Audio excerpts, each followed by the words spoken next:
10 বছর, 15 বছর, 20 বছর বিদেশে আছি, কিন্তু মন পাইলাম না। এ ধরনের কথা স্পেশালি যারা মিডল ইস্ট কান্ট্রিতে থাকেন, আমাদের ভাইয়েরা বোনেরা, এদের প্রায় একটা আহাজারি, একটা কষ্ট আমাকে শুনতে হয়। এখন কি ব্যাপার না আফা, জীবনের মেইন সময়টা কাটায় দিলাম বিদেশে থেকে কাজ করতে করতে, কিন্তু তারপরেও পরিবারকে খুশি করতে পারি না। তারপরেও সবার একটা দাবির কাছে মনে হয় যেন আমি একটা অসহায় অবস্থায় হয়ে গেছি। সবার খালি দিতে হবে দিতে হবে, চাই চাই চাই চাই, এই সব কিছুর মধ্যে আমার মনে হয় আপা আমরা যেন একটা টাকার মেশিন হয়ে গেছি। মেশিনের যেরকম কোনো সুখ দুঃখ আনন্দবোধ থাকে না, আমাদেরও যেন এরকম কোনো কিছু নাই। অর্থাৎ পরিবারের সবার জন্য নয় কিন্তু ভিডিওগুলো, বাট অধিকাংশ ক্ষেত্রে বেশিরভাগ মানুষের চোখের পানি পড়ে, কষ্ট হয় যে আপা আমরাও তো মানুষ। পরিবার এটা ভুলা যায়, পরিবার ভুলা গিয়া দুঃখজনক হলো সত্য যে পরিবারের লোকজনরা এই মানুষটাকে, যে মানুষটা বছরের পর বছর, স্পেশালি আমার যে গালফ কান্ট্রির যারা আছেন, তারা প্রবাসী ভাইয়েরা, যারা ভাইয়েরা আছেন, বোনেরা আছেন, বছর পর বছর করেও কিন্তু কোনো সিটিজেনশিপ নাই, কোনো রকমের কিছু নাই। ওই কাজ শেষ তো আবার ফিরে আসো, নাহলে আবার ইকামা বাড়াও, আবার থাকো। অর্থাৎ সারা জীবনের আসল জীবনটা যে পুরোপুরি বিদেশের মাটিতে কাটাতে হয়, তারা যেন মানুষ নয়, হয়ে যায় টাকার মেশিন। এটা অনেক দুঃখজনক, আমি বুঝি। আমাদের পরিবারের মানুষদের বুঝতে হবে। এখন দেখা যায় যে মাকে খুশি করতে গেলে বউর মুখ কালো হয়ে গেছে, তো বউকে খুশি করতে গেলে অন্য আত্মীয় স্বজনরা বলে তুমি যদি ওরে দিতে পারছো আমারে দিতে পারবে না কেন। এরকম ভাবে সব জায়গায় খালি সবকিছু কিন্তু মূল্যায়নের বেশিরভাগ ক্ষেত্রেই এদের, এই প্রবাসীদের এমনই কপাল। এদের ভালোবাসা, এদের ফ্যামিলির প্রতি কর্তব্য, এদের যে কোনো দায়িত্ববোধ, এর মূল্যায়ন কি, মাপকাঠি কি, টাকা। তুমি অমুককে এই দিছো, আমারে দিবা না কেন? তুমি অমুকের জন্য বাড়ি তুলে দিছো, তাহলে আমি কি অপরাধ করলাম?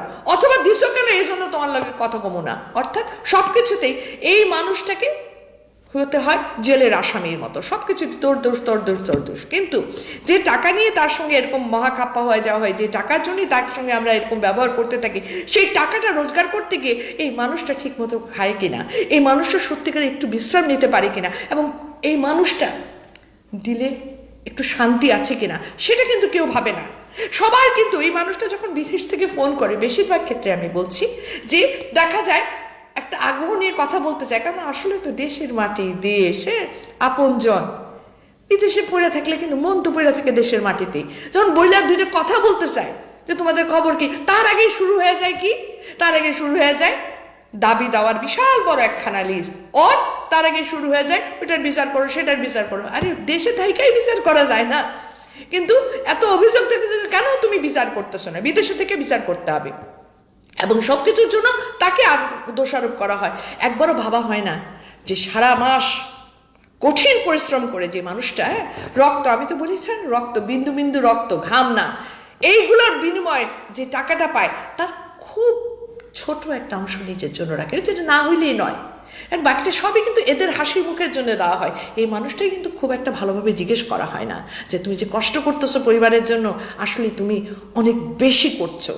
আসলে তোমাকে পেয়ে আমরা ছেলে হিসেবে হোক, স্বামী হিসাবে হোক, হ্যাঁ আমরা গর্বিত, ভাই হিসাবে হোক আমরা গর্বিত। তোমার মতো একটা মানুষ একটা পরিবারের জন্য অনেক কিছু। কই, সেই ধরনের কিন্তু প্রশংসা এই মানুষটা শুনতে পায় না, চায়ও না।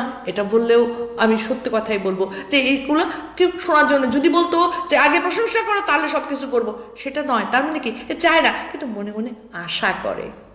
কিন্তু এই আশার কথাটা আমরা কবার বলি, কবার আমরা তাকে বলি যে না এই মাসে টাকা দিও না, এই মাসে টাকা দিয়ে তুমি কিছু কাপড় জামা কেনো, এ মাসের টাকা দিয়ে একটা ভালো হোটেলে গিয়ে খাও, এ মাসের টাকা থেকে কিছু জিনিস নিজের প্রয়োজনীয়, গায়ের কম্বলটা হলেও একটা নতুন কেনো, সেই যে 10 বছর আগে যে কম্বলটা কিনছিলে এটাই তো গায়ে দিতেছো।